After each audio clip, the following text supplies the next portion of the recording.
So here I'm just gonna talk about the sound design of the Moog Space Track. Uh, yeah, talk about how I made it, what problems I ran into, just some general stuff.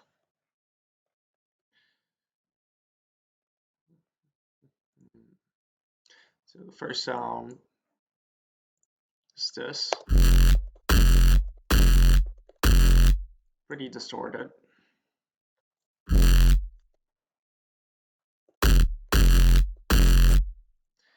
So how I made that was have a sub layer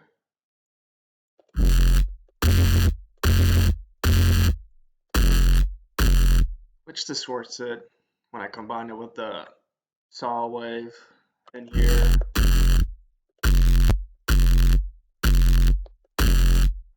Then I've been using these new filters on Serum called distortion comp filters.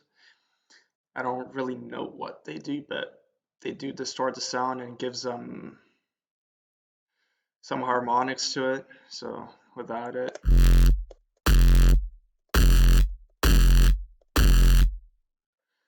stuff like that, yeah, you can set the frequency of the comp filter on this distortion uh, filter to whatever you want to get sound that you want out of it. Change the harmonics, the frequencies of it, and yeah, and added some hyperdimension to give them some wideness to it, so it's not mono. Uh, Quite a lot of distortion on it too.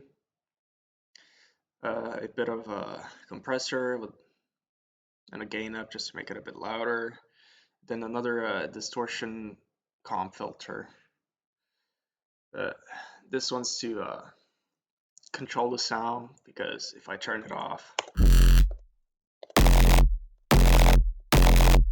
yeah, that was one of the problems I had because on the previous version of it, I had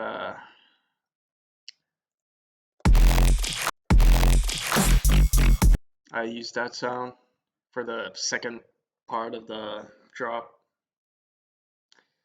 and it sounds alright on headphones, but when you listen it through speakers or anything else, it just sounds like a weird mess. So I took that off, changed it, and made the same patch here, but tweaked it a bit. So let's continue with the sound. Let me turn this back on. So put some redox on it. That's what's giving all the high hand to it. So without it, just a muddy mess with a ton of low end.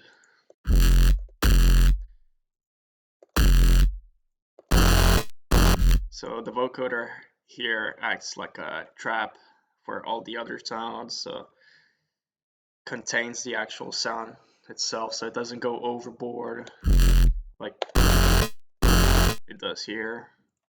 A little bit of depth, and not really much going on there. Bit of compression here, and saturation with the drive quite high up, and turn the output a bit lower so it also doesn't go overboard, and the bass lower so we get a bit more of the low end.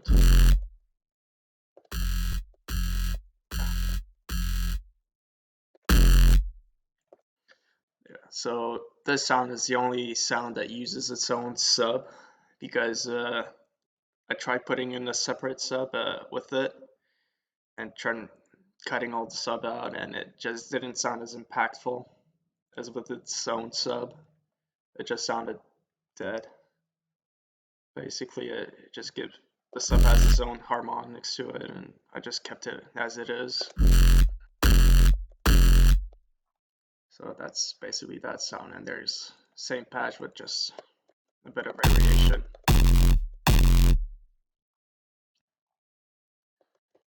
The second sound is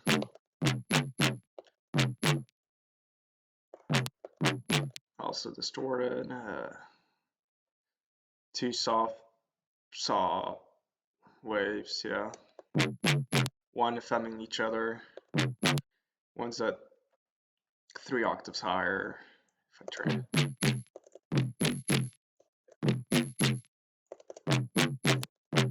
Also give it harmonies to it, and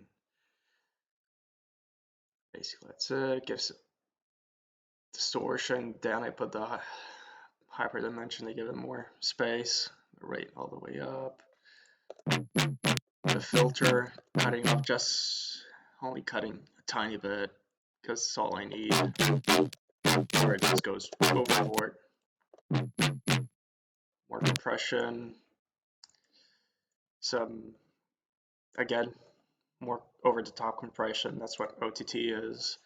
More saturation, and that is basically the whole sound. But in one part, there's this sound. So I made it in Shaper Box, and the time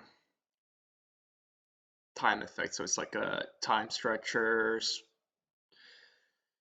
stopper, whatever it is. So I kind of had to have a curve to it, set a bar for it, and automate it so it only plays at the exact moment that I want it to play.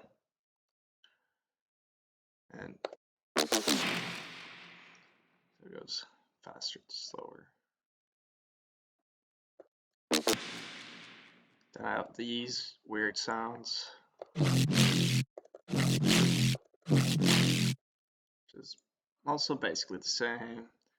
I only use the stock wavetables from Serum to make my sounds. I don't really like messing around with the other waveforms because you can already get a lot of it out.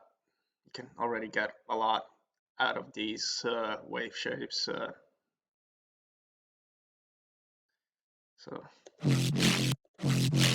So here it's the noise filter. I mean the noise oscillator that does most of the work here, as you can hear. Because without it, nothing. And the same processing except with the corpus to give it a tone to it, to set it to right pitch at F2, because it's basically just a noise and I need to tune it something.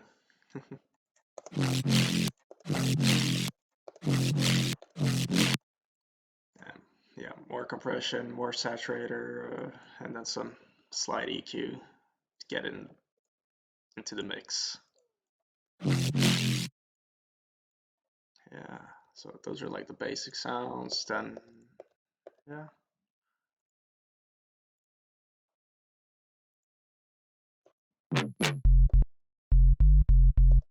So I'm gonna be using this, probably the same sub everywhere, because I think it's learned in a video where Mr. Bill talks about how to make subs for, yeah, where Mr. Bill talks about an audience, and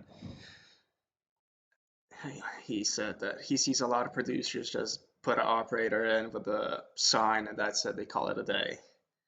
Nothing else, but it's not gonna sound good on every system, and kind of want to add harmony. So when you listen on the phone speaker or something, you're gonna hear the harmonics and your brain's gonna trick you thinking that there's an actual sub, even though the phone cannot actually produce sub basses or stuff like that. So there's a bit of harmony with the chorus 3 and the saturation, just to give it a little humph. And then here, just cutting off the frequencies where the kick is, so it doesn't clash with it.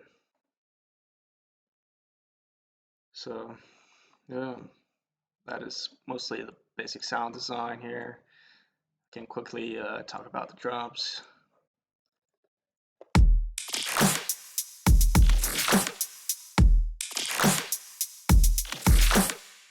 So these little fillers here that whoosh in every time there's like a snare. It was a rain sound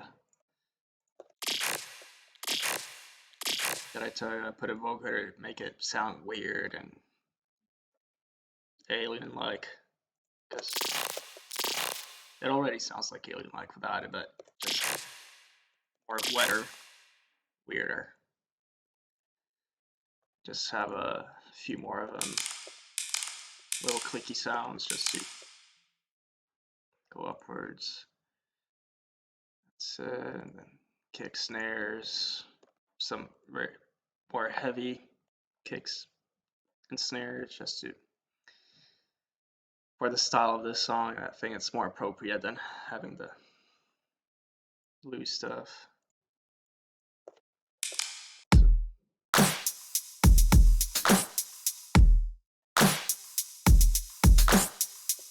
Yeah, some hi-hats going triplets and stuff like that, just to give a little rhythm and stuff. And yeah, that's really nothing that much to it, to the kicks and to the drum section, but just a quick go through it. That's it.